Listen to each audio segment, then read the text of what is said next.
हर लड़की की तरह मेरा भी एक सपना था कि मेरा राजकुमार आएगा और मुझे डोली में बिठा के ले जाएगा। पर ये नहीं पता था कि शादी की रात ही मुझे वो तलाक भी दे के हमेशा के लिए कलंक लगा के मेरे माथे पे भेज देगा। अस्सलाम वालेकुम माय यूट्यूब फैमिली, कैसे हैं आप सब? उम्मीद करती हूँ ठीक होंगे और आपकी ज़िंदगी में खुशियों के साथ में वो जी रहे होंगे। मेरी ज़िंदगी से तो खुशियाँ उसी दिन छिन गई थी जिस दिन मेरा रिश्ता तय हुआ था। मैंने बहुत सपने देखे थे, बहुत सपने सजाए थे। मुझे नहीं पता था कि शक के बिना पे मेरी ज़िंदगी यूँ बर्बाद करके वो चला जाएगा। वो मेरे चाचा का लड़का था, जो हमेशा मुझे ये कहा करता था कि जब भी शादी करूँगा तुम जैसी लड़की से करूँगा। और मैं हँस के हवा में उड़ा दिया करती कि ये तो ऐसे ही करता रहता है, आधा दिमाग है। वो मुझसे 2 साल बड़ा था और मैं उससे 2 साल छोटी थी। लेकिन घर वालों की बिल्कुल मर्ज़ी नहीं थी कि रिश्तों में रिश्ते जुड़ें और इस तरह से मेरा भी दिमाग नहीं था कि मैं उसकी दुल्हन बनूँ या हमारा आपस में शादी वग़ैरह कुछ हो। बस ऐसे ही करते-करते वक़्त गुज़रा और स्कूल से कॉलेज में और कॉलेज से मैं अपने घर पे कब बैठ गई पता ही नहीं चला। आगे की पढ़ाई के लिए मुझे मना कर दिया गया और कहा कि बस अब शादी करके अपने-अपने घर जाओ। वैसे भी हम 4 बहनें थीं, माँ-बाप के दिल के ऊपर वैसे ही बोझ बना रहता है। एक बार भी चाचा ने या चाची ने नहीं टोका था कि एक बेटी को हम अपने गले लगा लेंगे, तुम बेफ़िक्र हो जाना। अगर वो कहते तो मैं तो राज़ी थी इस चीज़ के लिए भी। लेकिन पता नहीं क्या था उसके दिल के अंदर, कौन-सा बुग़्ज़ था। अक्सर वो मुझे छेड़ा करता और मैं हँस दिया करती और कहती, "जा, जा तुझसे कौन शादी करेगा?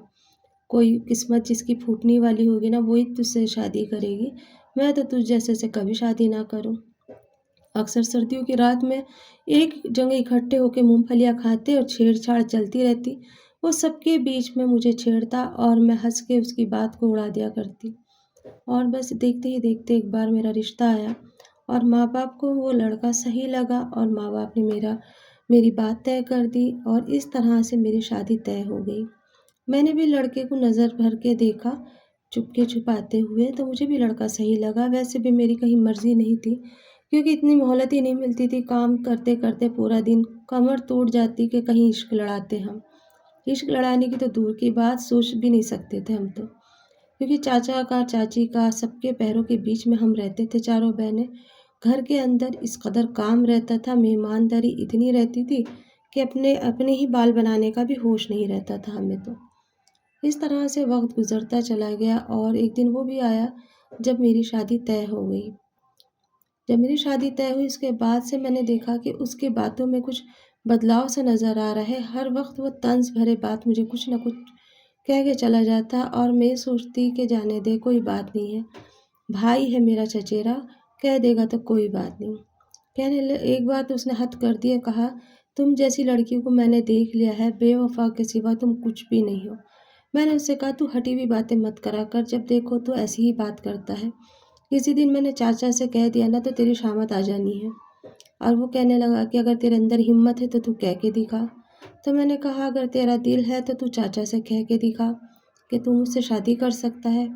तो वो कहने लगा, मैं तो एक ऐसे ही मजाक करता हूँ, दिल जो ही करता हूँ तेरे साथ में। मैंने कहा, मैं भी तेरे साथ मजाक ही करती हूँ, मेरे भी दिल में कहीं से कहीं तक तेरे लिए कोई जगह नहीं है। ऐसे लड़कों से तो मैं बात करना भी पसंद ना करूँ। बस इतना कहा था मैंने और उसके बाद मैंने कभी उसको कुछ और कहा ही नहीं। और उस दिन मुझे बड़ी गिल्टी महसूस हुई कि मैंने उसको क्या कह दिया, क्यों कह दिया, नहीं कहना चाहिए था। खैर, वक़्त गुज़रा, अब वो दिन भी आ गया जब मेरी मंगनी हुई, बड़ी धूमधाम से मंगनी हुई, पर उस दिन वो मेरे घर पे नहीं था। चाचा ने भी फ़ोन करा तो उसने कहा, मैं बाहर जा रहा हूँ काम से, बहुत ज़रूरी काम है और अभी मैं नहीं आ सकता, अगले दिन आऊँगा। मंगनी मेरी उसके बगैर हो गई और वो नहीं आया। वक़्त देखते-देखते गुज़रा। अगले दिन जब वो आया तो मेरे हाथ में चूड़ी थी और उसके नाम की रिंग थी। जैसे ही उसने मेरा हाथ पकड़ा मैंने कहा, मेरी चूड़ी टूट जाएगी, तू क्या कर रहा है? तो कहने लगा, मैं ये चूड़ियाँ तो तोड़ना चाहता हूँ तेरी, ताकि तू इस बंधन से आज़ाद हो जाए। मैंने उसके मुँह पे एक तमाचा मार दिया और कहा कि कल तो मंगनी हुई और आज तोड़ने की बात कर रहा है। मेरे माथे पे क्या कलंक लगाएगा तू? ये कह के मैं वहाँ से चिढ़ के बाहर आ गई। घर में जब अम्मी को पता चला तो अम्मी कहने लगी कि वो ऐसी मज़ाक करता है तेरे साथ, चचेरा भाई है, भाई-बहन मज़ाक नहीं करेंगे तो और कौन करेगा तेरे साथ? मैं भी वहाँ चुप हो गई और मैंने भी सोचा कि चल जाने दे, सॉरी कह के आ जाती हूँ। मैं गई और जाके मैंने सॉरी कहा और कहा वैसे भी तू मुझसे 2 साल बड़ा है, चल मुझे माफ़ कर दे। और इस तरह से हमारी फिर आपस में बातचीत शुरू हो गई। लेकिन उसके बाद मैंने कई बार देखा कि वो ना खिंचा-खिंचा रहता, उखड़ा-उखड़ा रहता मुझसे। कभी बात करता तो कभी नहीं करता और बस चुप रहने लगा था। मैंने सोचा शायद इसकी ज़िंदगी में कुछ हो गया है या कोई आ गई है जिसकी वजह से ये ऐसा करता है और नज़रअंदाज कर दिया। देखते ही देखते वक़्त गुज़रा और अब मेरी शादी की तैयारियाँ शुरू हो गई थी। लेकिन मैं ये ध्यान कर रही थी कि वो मेरी शादी से पहले जब भी कोई हम सामान लेने जाते ना तो वो कहीं न कहीं चला जाता और एक ही बात कहता कि मैं 2-3 दिन के बाद आऊँगा। कहाँ जाता, कहाँ रहता, ना चाचा को पता, ना मुझे पता। मैं भी चुप थी। फिर उसके बाद में वो दिन भी आया जब मेरी शादी थी, उस टाइम पे मैंने उसको कसम दी और कहा कि अगर आज तू चला गया ना तो मैं ज़िंदगी भर तुझसे बात नहीं करूँगी और ना ही तेरी शादी में शरीक होंगी। बस इतनी बात कहनी थी, कहने लगा कि बस इतनी सी बात, तेरे हर फंक्शन में मैं नहीं रहा तो इसकी इतनी बड़ी सज़ा मत दे। हो सकता है कल को तुझे ये सज़ा बहुत भारी पड़ जाए।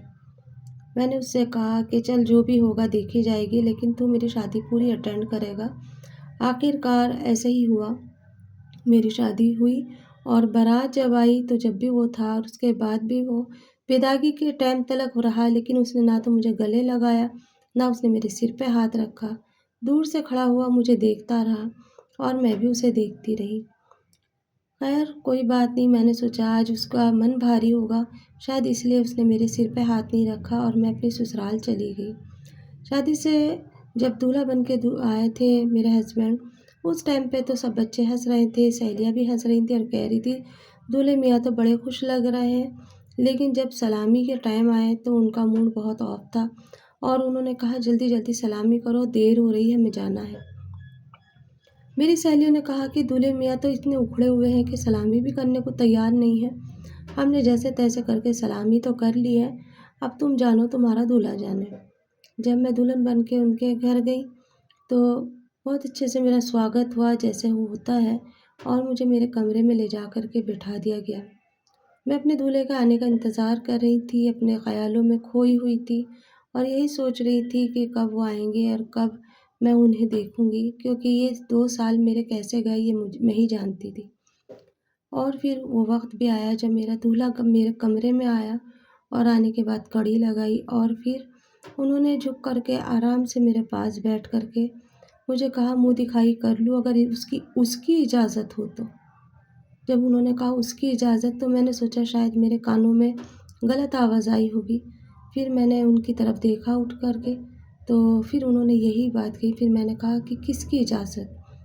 आप ये क्या कह रहे हैं? तो कहने लगे कि निकाह तो तुम्हारा मुझसे हो गया है लेकिन बंधी हुई तो तुम किसी और के साथ थी। तो ये ज़बरदस्ती की शादी क्यों? आखिर तुमने क्यों शादी करी मुझसे? मेरी ज़िंदगी भी बर्बाद कर दी और अपनी भी कर ली। मैंने कहा आप कैसी बातें कर रहे हो? मुँह दिखाई के टाइम या सुहाग रात के दिन ये बातें होती हैं क्या? कहने लगे कैसी सुहाग रात और कैसी बातें?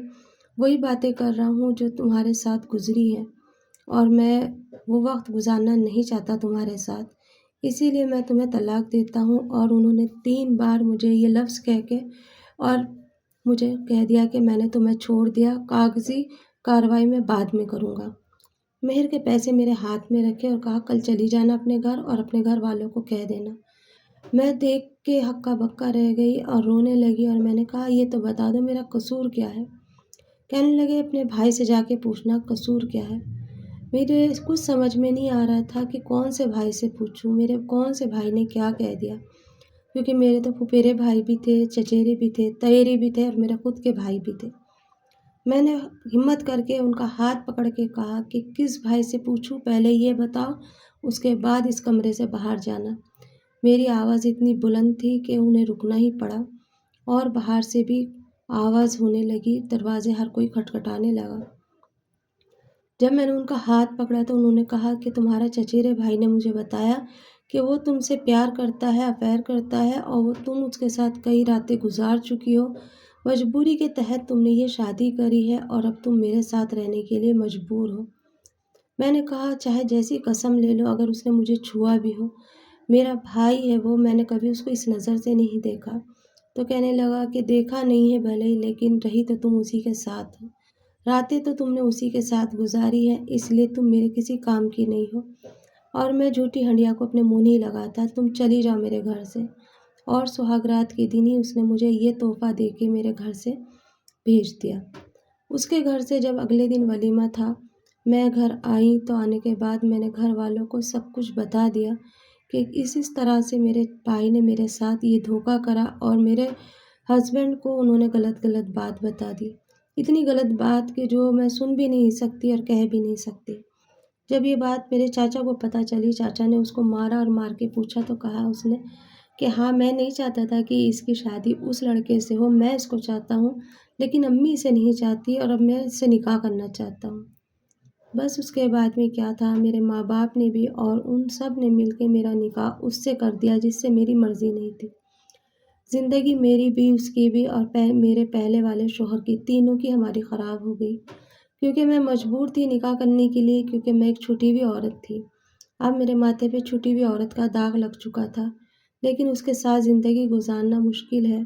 देखिए आगे क्या होता है।